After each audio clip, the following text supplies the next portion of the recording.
Happy Hump Day, everybody. Welcome back to Bearcats Daily. As always, I am your host, Blake Thornton, aka Swiss Roll. I appreciate you joining me today. So, there's been quite a bit of fallout going on since the college football playoff and TNT all put out the schedule release for the playoffs. And it seems like we're all in the same boat. It's crap. 10 to 14 days in between games at the end of the season is absolutely ridiculous. The last game being in November. Now, I'm not including the conference championships in this, although those have become completely irrelevant in the expanded college football playoff anyway. And if they go to 16 or 24 teams, it becomes even more pointless to have conference championships because both teams will probably be in the playoffs anyway. The only thing they're going for at that point is seeding, and it's not going to really matter all that much. It really isn't, because if you win the regular season, the conference isn't really going to matter if you're a number one. If Ohio State wins the Big Ten, and they're the number one seed the entire season, they're going to be in the college football playoffs. The only difference is a one or two seed, which has no relevance until the championship because they're still going to have home field advantage for the entire playoffs till they play each other. And most of the time, those are at neutral site games anyway.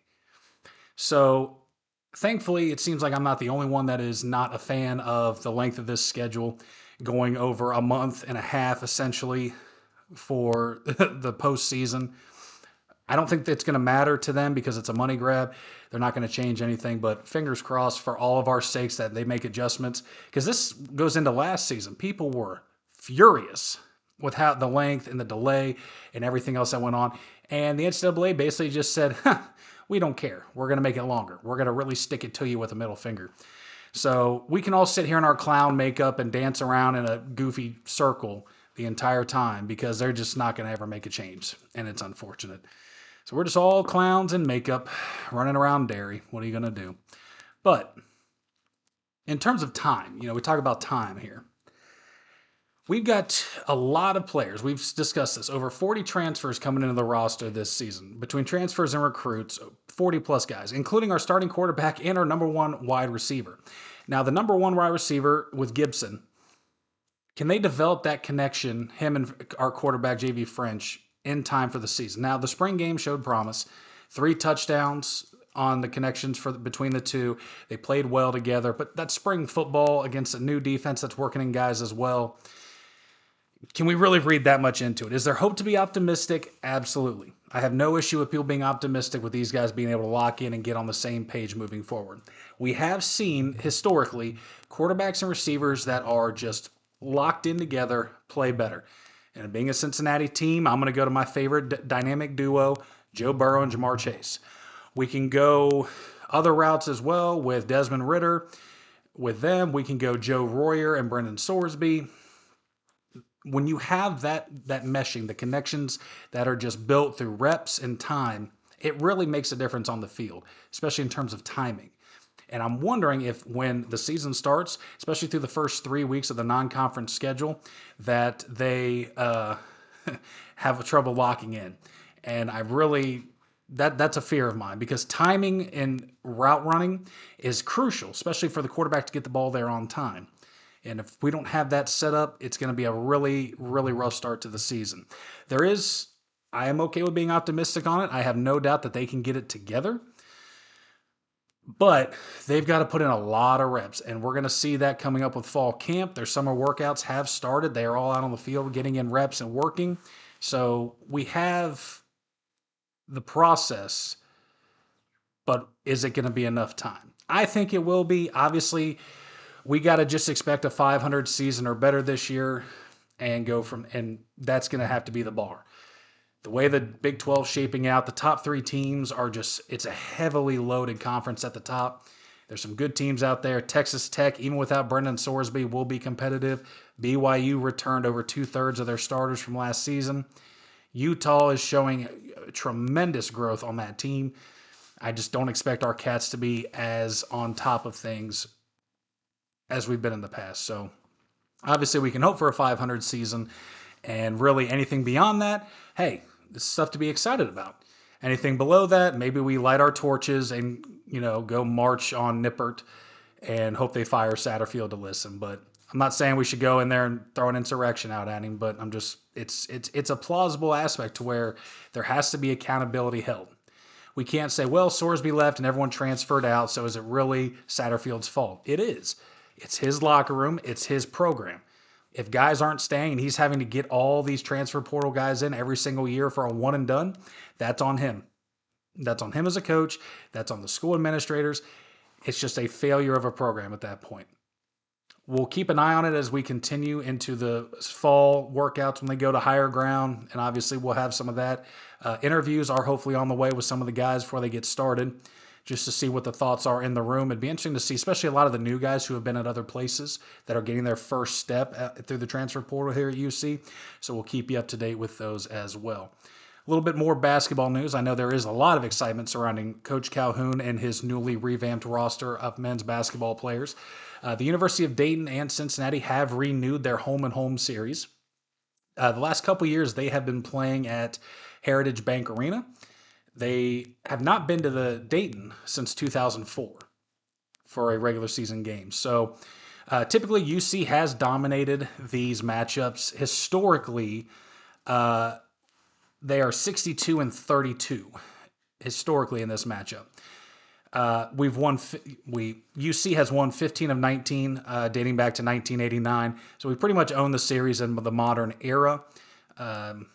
Does that mean it's going to happen now? No. Dayton has been, trying to put together some squads the last couple years, so no shag on them. But UC has got to produce with a completely new roster. Calhoun's in the same boat as Satterfield. Best part for Calhoun is you only got to revamp 13 guys. Satterfield's got 80-plus guys. Not all of them play, but still, there's a lot more bodies and a lot more moving pieces than there is for basketball. Do I think both can get the job done? Absolutely. I have high hopes for Coach Calhoun this season. I'm expecting a big tournament bid. Get in the NCAA tournament. And some of you are thinking, are you kidding me? No, I'm not. UC had that shot last year, and they blew it down the stretch.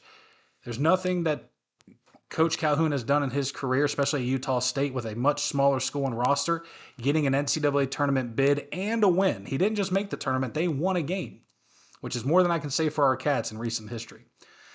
So, Fifth Third will be hosting the University of Dayton again and UC. Now, when it goes, they haven't released which will be which, but I'm going to have to guess that Fifth Third will host the first one, and then they'll do Dayton the next year to the Dayton Arena. I think it's the Nutter Butter Center out there. I'm not 100% positive on that. You can fact check me. It's honestly just the proximity of the teams is why it's moving back to a campus setting. It's going to get fans are going to come to either one, and it's going to be a packed house, a lot of energy, and it's a good rivalry game. It's not a crosstown shootout because of those, people over there that that are blue and silver that have a letter for their name, but it's still a rivalry. It's in state. I think it's 40 miles is the distance between the two schools, maybe a little less. So on campus is better. And I'm glad they're going back to it. Same way I'm glad they took the crosstown shootout back to campus settings. I know we had the brawl and things got a little hairy for a while, but hey, that draws viewers. Nothing wrong with that. Nothing wrong with that at all. And to close out today's show, we talked yesterday. I did my prediction for the 12 teams that make the playoffs in the order of the seeds 1 to 12. As we move through the week, I'm going to go round by round to do our predictions, and then, we'll eventually see who we're picking for the national championship. Now, we will run this back again before conference play starts for college football. So we're going to go 3 weeks. I'm going to run this back, and we're going to do just a whole college football playoff episode for that. So for the first matchup in the first round, it's going to be the 12 seed and the 5 seed playing each other. Now, the higher seeds will host this at their stadium. There's typically no bowl games played for the first round. Our first matchup, we had Notre Dame as the 5 seed against the number 12 seed Florida. Now, looking at both these teams, and again, I'm basing this off last season for the most part, and I'm making some leeway here or there on transfers, graduates, and things like that, because we know it's not the same teams every year. But Notre Dame is just loaded. They've really, really, really went hard in the transfer portal. Their recruiting has been impeccable over the years. They've just got a squad this year that with an easy schedule, I think they get prepared and they roll through the first round against Florida. So they will move on. Notre Dame is the 5 seed. Now, an interesting matchup, we have the number 8 seed LSU against number 9 Texas Tech. Now, remember, the higher seed gets home field advantage, and LSU at home is very tough to beat. However, I think Texas Tech has one of the top defenses in all of college football. I don't think LSU's offense is up to par to just be able to outshoot the Texas A&M or Texas Tech offense. So give me Texas Tech on the upset on the road, 9 seed moving on. Our next matchup was the 6 seed against the 11 seed. We have Indiana hosting Michigan. Now, depending on how the season plays out, this could be a rematch of a possible Big Ten championship, which I know what you're saying. If that is the case, yes, they will not be these seeds if they both played in the Big Ten championship. Most likely, they'd be higher seeds and won't be playing each other. We'll cross that bridge when we get there. But Indiana will roll through Michigan. Indiana, I mean, Cincinnati has got guys coming in this year. They did so much success under him. It's one of the hottest places to play in college football. Their roster is still loaded. I don't like Michigan. That team up north is a joke. They have no quarterback to lead them. Give me Indiana continuing their dominance and trying to do a repeat for a national championship. In the last first round matchup, number 7 Georgia against number 10 Texas A&M. Now, Texas A&M did lose a lot of defensive guys in the draft last year. One of them came right here to Cincinnati, and Cassius Howell, who, by the way, they're putting him at outside linebacker quite a bit here early during OTAs. So make sure you check out the Bengals channel for that. Georgia, however, just a super deep team, a lot of veteran players, and their defense is loaded top to bottom as well. And we've learned that defense does win championships. Indiana did that to Ohio State last year. Their defense came up clutch many times. So we know that defense pays dividends down the stretch. I just don't see Texas A&M's offense being able to keep up.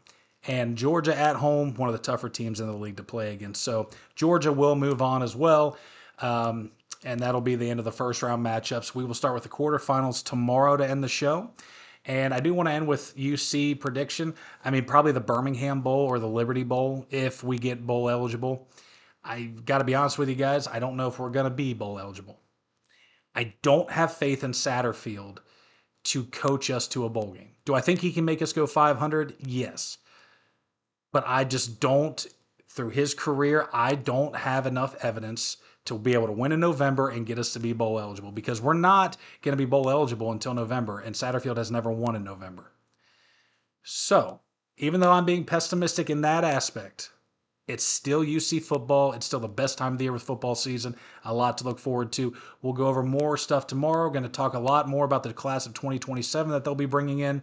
And then we're also going to do the quarterfinal round of the college football playoff as well. So stay tuned. I appreciate you all joining me today, and have a good one.